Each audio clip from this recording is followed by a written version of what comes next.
দর্শক, বঙ্গোপসাগরের লঘুচাপ সৃষ্টির কারণে পুরো দেশেই কিন্তু সকাল থেকে বলতে গেলে গভীর রাত থেকে কিন্তু হালকা এবং মাঝারি বৃষ্টিপাত হয়েছে এবং ভোরের দিকে আমরা লক্ষ্য করতে পেরেছি যে ভারী বর্ষণও কিন্তু পুরো দেশের মধ্যে কিন্তু বয়ে চলেছে। এবং আমরা এই মুহূর্তে আছি চট্টগ্রাম নগরীর সবচেয়ে ব্যস্ততম একটি মোড়, মুরাদপুর এলাকায়। অর্থাৎ আপনারা দেখতেই পাচ্ছেন যে সকাল থেকেই দেশের বিভিন্ন জায়গায় কিন্তু হালকা এবং মাঝারি বৃষ্টিপাত হচ্ছে এবং তার সাথে কিন্তু সব দিকে কিন্তু আমরা দেখেছি যে সকাল থেকেই ভারী বর্ষণের কারণে জলবদ্ধতারও সৃষ্টি হয়েছে। আমরা আপনাদেরকে এই মুহূর্তে সরাসরি সংযুক্ত করেছি নগরীর মুরাদপুর এলাকা থেকে। আমরা সকাল থেকে আসলে দেখেছি যে বৃষ্টিপাতের কারণে সকালে যারা অফিসগামী মানুষ ছিলেন তাদেরকে কিন্তু ভোগান্তিতে পড়তে হয়েছে এবং পাশাপাশি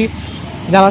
চালক ছিলেন তাদেরকেও কিন্তু অনেক ধরনের ভোগান্তি পোহাতে হয়েছে। কারণ তাদের ইঞ্জিনের ভেতরে কিন্তু পানি প্রবেশ করার কারণে অনেকের গাড়ির যে স্টার্ট সেটি কিন্তু বন্ধ হয়েছিল এবং যার কারণেই অনেক চালক কিন্তু ভোগান্তিতে পড়েছিল সকাল থেকেই। তো এখনও পর্যন্ত নগরীতে যেই বৃষ্টিপাত সেটি কিন্তু থেমে থেমে হচ্ছে এবং পুরো দেশেই কিন্তু এই অব্যাহত থাকবে এই বৃষ্টিপাতের যেই চলমান পরিস্থিতি। আমরা আপনাদেরকে একটু জানিয়ে রাখতে চাই, আবহাওয়ার দেওয়া একটি পূর্বাভাসে কিন্তু বলা হয়েছে যে বঙ্গোপসাগরে লঘুচাপের কারণেই দেশের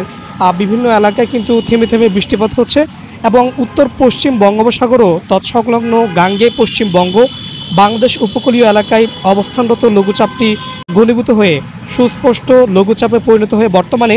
বাংলাদেশ ও তৎসংলগ্ন গাঙ্গে পশ্চিমবঙ্গ এলাকায় অবস্থান করছে। অর্থাৎ এর প্রভাবে উত্তর বঙ্গোপসাগর এলাকায় গভীর সঞ্চালনশীল মেঘমালা তৈরি হতে পারে এবং এই জন্য আমরা দেখেছি যে আবহাওয়া অধিদপ্তর থেকে যেটি বলা হয়েছে, চট্টগ্রাম, কক্সবাজার, মোংলা, পায়রা সমুদ্র বন্দরসহ এইসব সমুদ্র বন্দরগুলোকে ৩ নম্বর স্থানীয় সতর্ক সংকেত দেখিয়ে যেতে বলা হয়েছে। পাশাপাশি উত্তর বঙ্গোপসাগরে অবস্থানরত করা মাছ এবং নৌকা ট্রলারগুলো কিন্তু তাদেরকে নিরাপদ দূরত্বে কিন্তু সরিয়ে নিতে বলা হয়েছে এবং যার প্রভাব কিন্তু আমরা দেখেছি যে শুধুমাত্র উপকূলীয় স্থানেই নয়,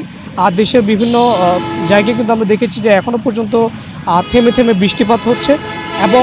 চট্টগ্রাম নগরীর কথা যদি আমি আপনাদেরকে একটু জানাতে চাই, মূলত চট্টগ্রাম নগরীতে ভোর রাত থেকে কিন্তু আমরা দেখেছি যে ভারী বৃষ্টি কিন্তু হয়েছে চট্টগ্রাম নগরের বিভিন্ন এলাকায় এবং যার কারণে নগরীর যেসব নিচু এলাকাগুলো রয়েছে সেখানে কিন্তু জলবদ্ধতাও সৃষ্টি হয়েছে এবং এখন পর্যন্ত জলবদ্ধতার পরিমাণ কিছুটা কমে আসলেও কোনো স্থানে কিন্তু জলের যে পরিমাণ সেটি কিন্তু নামতে শুরু করলেও বিভিন্ন এলাকায় কিন্তু আমরা দেখেছি যে এখনও পর্যন্ত পানি জমাট বেঁধে আছে এবং সকাল থেকেই শিক্ষার্থী এবং যারা অফিসগামী মানুষ রয়েছেন তারা কিন্তু আমাদেরকে জানিয়েছেন যে হঠাৎ করে বৃষ্টি, থেমে থেমে বৃষ্টি, এসব বৃষ্টির কারণে মূলত তাদের ভোগান্তি পড়তে হয়েছে, যানবাহনের জন্য অনেকক্ষণ অপেক্ষা করতে হয়েছে এবং চালকরা আমাদেরকে যেটি বলেছেন যে মূলত বৃষ্টির কারণে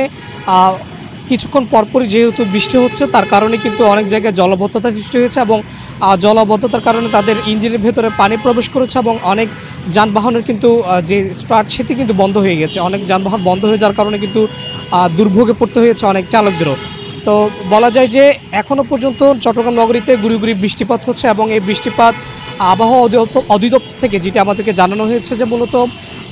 ৩ নম্বর সতর্ক সংকেত দেখিয়ে যেতে বলা হয়েছে এবং উপকূলে যেসব মাছ ধরার নৌকা ট্রলার রয়েছে সেগুলোকে কিন্তু নিরাপদ দূরত্বে সরিয়ে নিতে বলা হয়েছে। তো বলা যায় যে আজ সারাদিনই কিন্তু চট্টগ্রাম নগরীতে এমন বৃষ্টিপাত, থেমে থেমে বৃষ্টিপাত হতে থাকবে। তো এই ছিল আমার কাছে চট্টগ্রামের মুরাদপুর এলাকা থেকে সবশেষ।